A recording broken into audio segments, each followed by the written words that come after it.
Welcome everybody, hope you're doing well. Welcome back to this week's episode of the HO Scale newsletter recaps for December 23rd, 2024.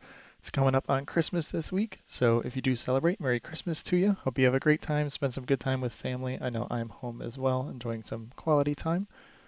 We'll go ahead and get right into it. We don't have too many newsletters for this week, but still some cool information I'd like to share. And as always, do me a favor and subscribe if you're new or if you find yourself coming back anyways. Really appreciate it. Helps me to one day make a couple dollars, so thank you very much in advance. Of course, like the video if you enjoy. Drop me a comment here if there's anything interesting or if you just like to chat. Love going through those. But let's start off here with ScaleTrains that we see here in the background already. First up, a little reminder that they do offer gift cards or gift codes here. You can go ahead and pick one of those up for someone special. Good little stocking stuffer for you as well. An N-scale item, again, not an N-scale guy, but when these come up, I'll go ahead and show them here. This is a multi-max auto rack. It's in their rivet counter line, so it's got all the extra features, train line hoses and such. So these look pretty nice. Additionally, there are two HO scale operator Gunderson auto racks in stock. We've got the BNSF and Union Pacific schemes you can see here flashing by. Again, operator line means you will need to purchase, as they mentioned, a detail kit to get the extra grab irons and cut levers and train line hoses. These do look nice. I don't own any myself, as I haven't yet expanded into auto racks or into moto yet, but these are a pretty good option.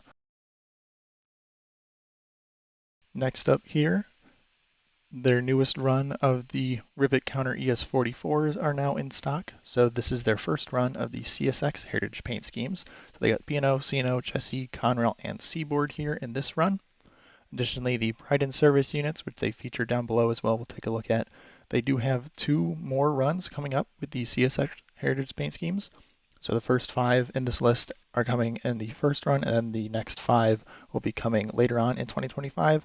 That's because they were releasing that announcement as CSX released another batch of them. These look pretty good. I do own a couple ES44s in the BNSF 25th anniversary paint scheme. I'm looking at picking up some more as well.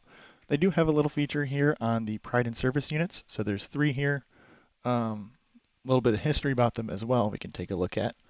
I don't own these yet. I'll probably eventually pick them up. They're just not high on my list. The paint schemes are really sharp. There's some really cool like decals on these locomotives. So here's the first one, the 911 unit, the first responders unit. I'll let you read through some of the history on these if you're interested. Next up, the Armed Forces 1776.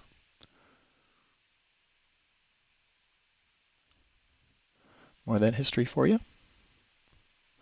And finally, the Law Enforcement 3194. I do really like the white railings on these units. And this one actually has a red ditch light and one blue ditch light on the front, which is pretty neat.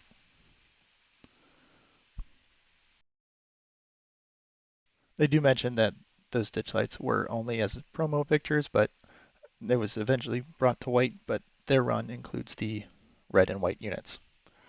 The most recent run of the Norfolk Southern Heritage ES44s are now in stock. I just put out a review on 4 of the units that I own from a previous release. 3 of them have the same features in this run.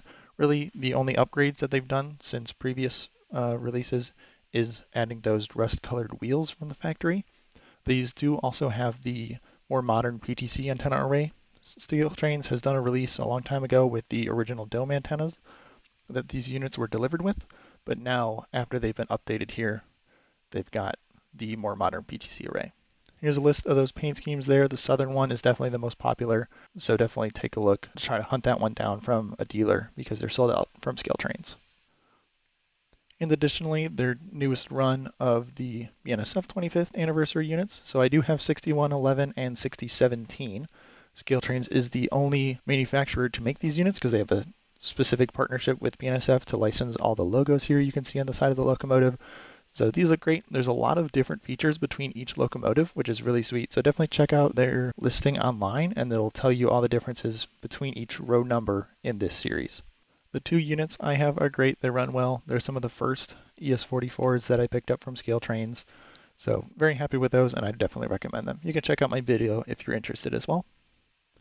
Next up, the long-awaited GP40s have finally arrived. I did pick one of these up, and I haven't been able to review it yet. Like I mentioned, I'm at home, and I don't have my DCC system with me. First glance, visually, fantastic. Love the way it looks. I picked up the Milwaukee Road number 2032 to take a look at, and I think it's just one of my favorite releases here this year. Nice to see a little 4-axle locomotive here.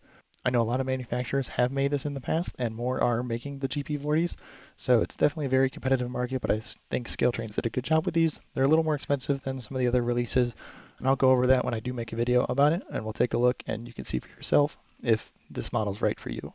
So stay tuned for that. Might be a couple weeks until I'm back. But yeah, very happy so far. There's a list of those paint schemes. We've gone over them before, and I know I've talked about it myself for a little while. There's a lot of good options here for you in this first release, and they will be coming out with future releases of these as well. Next up, something we talked about last week, Virtual Railfan and ScaleTrains, of course, has a partnership. So here's a mention of their 2025 calendar here that were user-submitted photos. So some pretty good ones in there if you're interested in that as well. And similarly, on the Virtual Railfan note, there are 2 free cameras here that they'll be offering during the week of Christmas Porter Junction. So you can find that on YouTube at Virtual Railfan or virtualrailfan.com. So that's starting today on the Monday. Here's a little map of where those cameras are. A little bit of information on Porter Junction. A lot of trains in this area, lots of intersections. So this convenient if you just want to put it up in the background, check it out. It's free for this week. Little billing update here. As we talked about the ES44s, those were charged last week, and same with the GP40s. So if you didn't have these on pre-order, just note that those pre-order reservations will expire on Friday, January 3rd.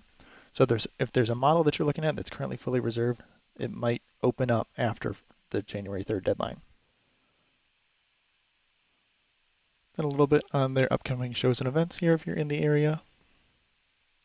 And finally, their Christmas and New Year's hours here.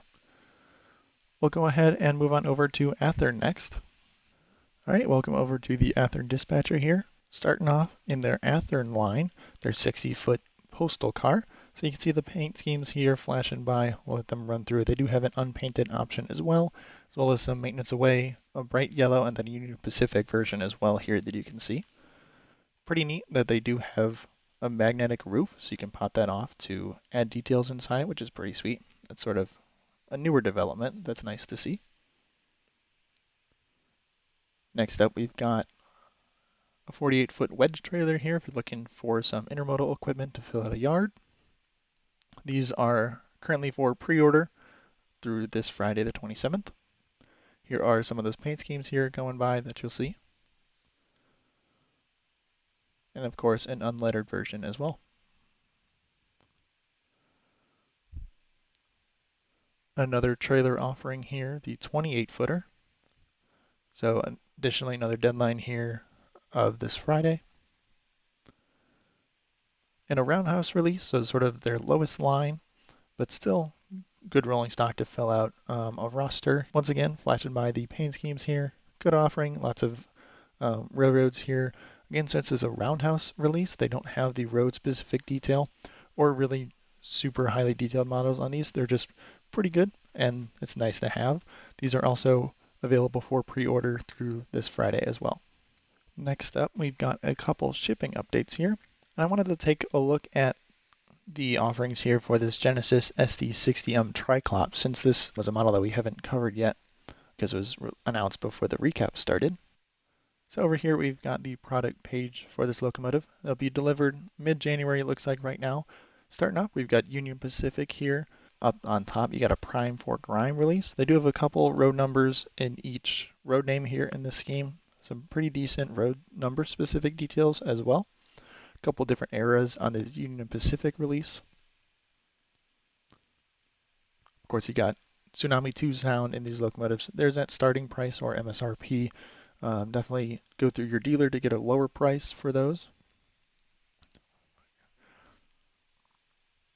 Next up, a legendary livery. So this is Athearn's take on what ScaleTrains might call hypotypical, something like that. A locomotive that never wore this paint scheme, but they thought looked pretty good. So here's the stealth scheme for CSX on an ST60M. 2 row numbers here offered in this paint scheme. And probably the most popular, I would think, might be this Burlington Northern offering. So ST60Ms from BN were pretty popular. Here's an offering, so your standard Burlington Northern scheme. And this next one here is a BNSF patch with a huge BNSF logo there. They say it's probably a stencil from a covered hopper, so it's kind of neat to see that detail make it through this release. Next up, we've got CP. These are all XSU line locomotives. Of course, they got the winterization hatches on the rear as well, which is pretty sweet. One of them has that roof beacon, number 6262.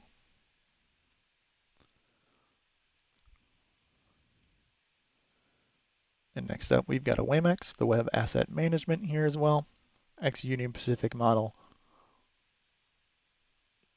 And then a Buffalo and Pittsburgh. Just one road number here, ex-Burlington Northern locomotive. And then finally, the Hudson Bay Railway. 2 road numbers here as well. Pretty cool paint scheme. I don't think I've actually seen this before, but pretty cool to see as well. Canadian short line, so if you're in that area, here's one for you. I'll show you briefly some of these features as well. Pretty standard Genesis offerings. Little blurb there on the legendary liveries, as well as what Prime for Grime means, so that faded look as well. Again, pretty standard Genesis release here. You got your LED lighting, lit number boards and things. So this is sort of your Genesis 2.0 at this point. But back over here in the newsletter, end scale release here for 48-foot containers, as well as their standard Athearn line PS boxcar here as well. Got a couple paint schemes. We did take a look at that a while ago, so I won't spend too much time on it, but standard Athearn release. We've got a roundhouse 50-foot high cube car as well as a 36-foot wood reefer. That's also an HO model there. Couple models in stock here. Athearn 60-foot high cubes. Cool paint schemes here. I really like that Rock Island one. I think that blue is really sharp. But here's them flashing by here. Another model in stock. A tractor and trailer here. One undecorated option there as well, as you can see. Cool UPS scheme. I think that's cool with the big globe on the side. And additionally, of course, they're doing an Athearn ornament, so if you're interested in that as well, it's 20 bucks. And a nice picture here, and then an update on their holiday hours as well. Let's take a quick look next over at Walthers. All right, welcome on over to Walthers' e-update for this week. First model here that we've already taken a look at before in their most recent announcement is the Proto 50-foot pulpwood flat car. These are full metal construction, which is nice to see because they'll be nice and heavy even when they are unloaded, so they should roll just fine in the consist. They do also sell a pulpwood load separately. If you're interested in filling up those cars with that load, of course you can put other stuff on there as well, but that's what it's designed for. Next up, the Bud 85-foot streamlined cars. I do have a couple of these in Union Pacific and Santa Fe. They're pretty decent. I would recommend saving up, honestly, for proto cars or even the older Walthers Goldline cars. I have a whole bunch of those, and I really like those over these mainline models, if I'm being honest. They're designed for smaller layouts, so they do have a body-mounted coupler that has a spring that slides back and forth. They do look pretty decent. They're good for if you just want a generic piece of rolling stock. But the trucks are plastic, where on the proto releases they're metal and they have better couplers and the grab irons are installed. So that's really the big thing for me. They pretty much all have the same underbody detail between every car, which not a big deal because you won't see that all the time. But there's some good offerings here. So if you're looking to fill out a consist, these could be a good option. The diaphragms are the same as the proto, same couplers and such. But here's another option for you. Of course, Broadway Limited just landed with their Q2s, the 4464 duplexes. So they've got a couple paint schemes. Walthers is featuring them here as they do. They feature other manufacturers, which is cool to see. but definitely don't buy them through Walthers because they are the full price from Broadway Limited. If we take a look over here at the Broadway Limited release here, got a couple prototype versions and production versions offered, as well as just a painted brass. Of course, these are brass hybrids. They look great. Um, James did a video on these as well. If you are interested in taking a look at those, he does a good comparison between the prototype and production version. So I definitely recommend that as well. Two fantasy schemes as well with the stripes. So if you're interested in another Broadway Limited locomotive, this one seems to be pretty good.